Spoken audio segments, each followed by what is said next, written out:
we look at all the things that transpired last year for the Memphis Grizzlies, a lot of people might call it a disaster season.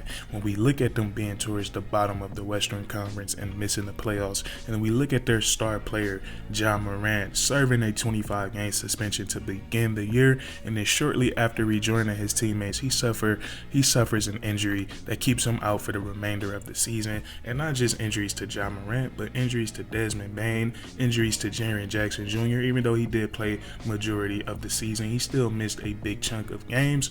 We take all into these things into account, and then we just look at it initially. It looked like it was going to be, or it looked like it was a very disastrous season for the Memphis Grizzlies. But we fast forward to where we are today, and we look at this current Memphis Grizzlies team. I think we could say that season was a blessing in disguise for the Memphis Grizzlies. And that's the thing about adversity, and we can apply this to basketball, we can apply this to our everyday lives. Whenever we go through any type of adversity, the best thing you can do in it is take it in and learn how to grow from it, learn how to be better from it, learn how to, if this ever happened again, we'll be better equipped for it. And that's exactly what Taylor Jenkins has done, and that's exactly what, and Taylor Jenkins, he's the head coach of the Memphis Grizzlies, and that's exactly what the Memphis Grizzlies has done as a front office, as an organization. They took last year and they turned it into a big time, huge positive lesson, because we look at the Memphis Grizzlies last year, even though they had guys out like Desmond Bane, they had guys out like Jaren Jackson Jr., they had guys like Ja Morant sitting out, they were able to find some very bright spots in some of the young pieces on their team, and those young guys were able to carry that momentum that they found last year and carry it into this system. And now we're seeing the Memphis Grizzlies team whose production and whose playing style is very truly unique. But before we get into that, we look at how the Memphis Grizzlies are doing so far this season. They are having a terrific year. Right now, the Memphis Grizzlies, they're sitting at second place in the Western Conference. As of lately, they are really on fire. They won 9 out of their last 10 ball games. They're currently on a 4-game winning streak, and we look at these guys as a team, and this is what I was talking about. The style and the production that this Memphis Grizzlies team is getting is truly unique. They're playing the fastest brand of basketball in the NBA right now. They lead the NBA in pace, and they also lead the NBA in points per game. And they're a top 10 3-point shooting team. I believe they're like 7th in 3-pointers made per game, and then 8th percentage wise. So they're knocking them down at a very high clip, and they're knocking down a lot of them. So the things that I'm naming right now, it sounds like the makeup of a finesse team, a team that's playing super fast, getting up and down really quickly, getting up threes, scoring the basketball super fast. You would think that this team is giving up a lot of points. You would think this team maybe isn't very good at rebounding. You would think that this team has some sort of weakness, and I think that's where the truly uniqueness comes in at this Memphis Grizzlies team. They're just as finesse as they are. They're just as physical. We look at rebounding. Rebounding is probably the most physical stat in the game of basketball. They're second in both total rebounds and offensive rebounds, just behind the Houston Rockets, who are the Houston Rockets are offensively rebounding the basketball at a historic rate. Right now, that's the only team that the Memphis Grizzlies are behind when it comes to rebounding, and they're also still one of the more elite teams in all of the NBA right now, as they rank 6th in the NBA in defensive rating, and they're 5th in the league in offensive rating. So I don't think I've ever seen a team like this, a team that can play the fastest basketball in the NBA, a team that can beat you from the perimeter, a team that can also beat you through the post, beat you by scoring points in the paint with Ja Morant, with Jaren Jackson Jr., with Zach Edey, and then they can also win those gritty games, those games where we got to grab more rebounds than the opposing teams, and we got to get more stops than the opposing team. So the makeup of the Memphis Grizzlies right now, it is truly unique, and the uniqueness does not stop there. The Memphis Grizzlies, like we said, and now we're going to go back to that last season we talked about, that season that seemed so disastrous, that seemed like a nightmare for the Memphis Grizzlies. Ja Morant, his whole situation, I feel like that's a lot emotionally to take on, whether you're a fan of Ja Morant, teammate, work for the organization.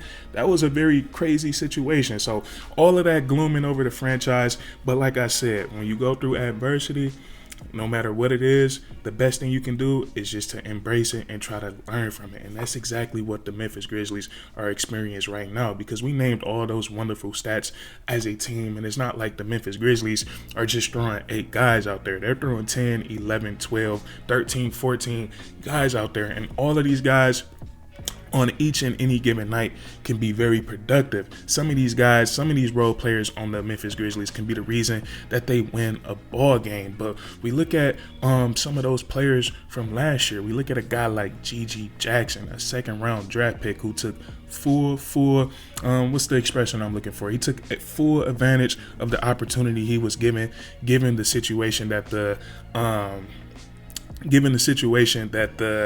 Memphis Grizzlies were in last year, meant more playing time for him.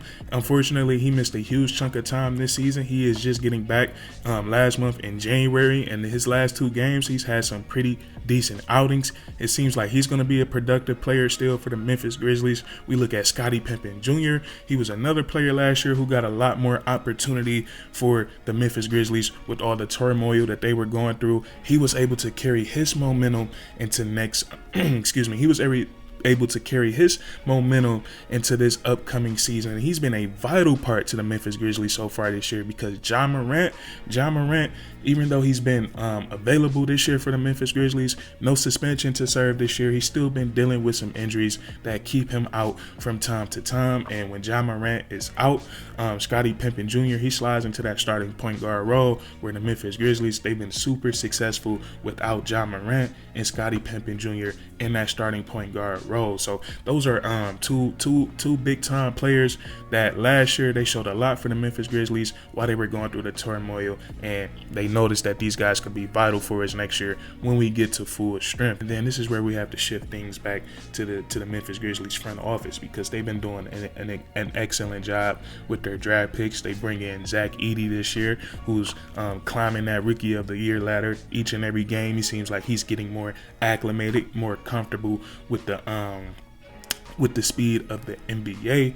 And then also, whenever you can find a gem later in the NBA draft, especially in the second round, you have no choice but to pat yourself on the back. And I hope the Memphis Grizzlies front office, I hope they did that, because they got an absolute steal with Jalen Wells. And if I'm not mistaken, G.G. Jackson was a second round draft pick as well. But Jalen Wells, as far as I'm concerned, he's in the running for the Rookie of the Year. When we look at the impact that he's had, and a lot of people don't realize that the Memphis Grizzlies, who I think Marcus Smart, he just made his return after sitting out for a very long time against the Toronto Raptors.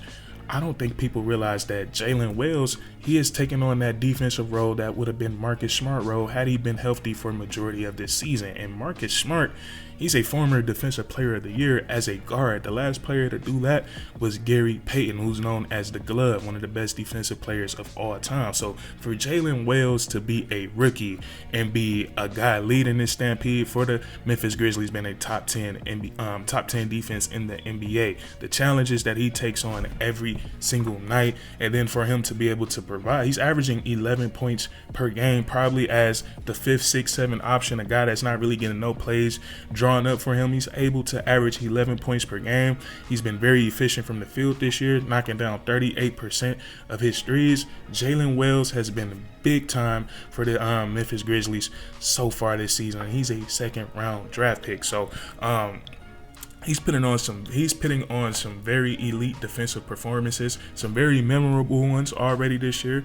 I know there was a game, the Memphis Grizzlies, they beat the brakes off the Golden State Warriors, and Stephen Curry, he finished the match with 2 points, and Jalen Wells was picking him up full court for a majority of that game. And that's what he does. If you have a perimeter player that has the ball in his hands a lot and he's bringing that ball up, Jalen Wells is going to pressure him all game long. As soon as that bucket goes in, that player, he's going to turn around and he's going to see Jalen Wells right in his face. He played great defense against LaMelo Ball recently, and LaMelo Ball spoke to how good he is on the defensive side of the ball. So we've talked about all of these great things about the Memphis Grizzlies. We talked about all of these great role players, and so far we've only talked about the young guns. We've only talked about the second round draft picks, the guys like G.G. Jackson, the guys like Scottie Pippen Jr., the guys like Jalen Wells. We haven't even gone to guys like Luke Kennard, who I believe is the #1 3-point shooter in the NBA percentage-wise as of right now. We haven't talked about Santi Aldama, who's been really each and every year, he's getting better and better. I love Santi Aldama games a lot. His game a lot. I love his size. I love his ability to knock down the shot, and then he just seems like a very smart and savvy basketball player. Who else have I not brought up? A key role player on this team, Brandon Clark. Brandon Clark is a guy you can start. You can bring him off the bench. You can take him out the rotation. He's still going to be a guy that's encouraging winning habits. So the Memphis Grizzlies, they're loaded. And then at the top, their core group of guys, their best 3 players, they're sort of all-star caliber players. Well, Ja Morant, Jaren Jackson Jr. have both been all-stars.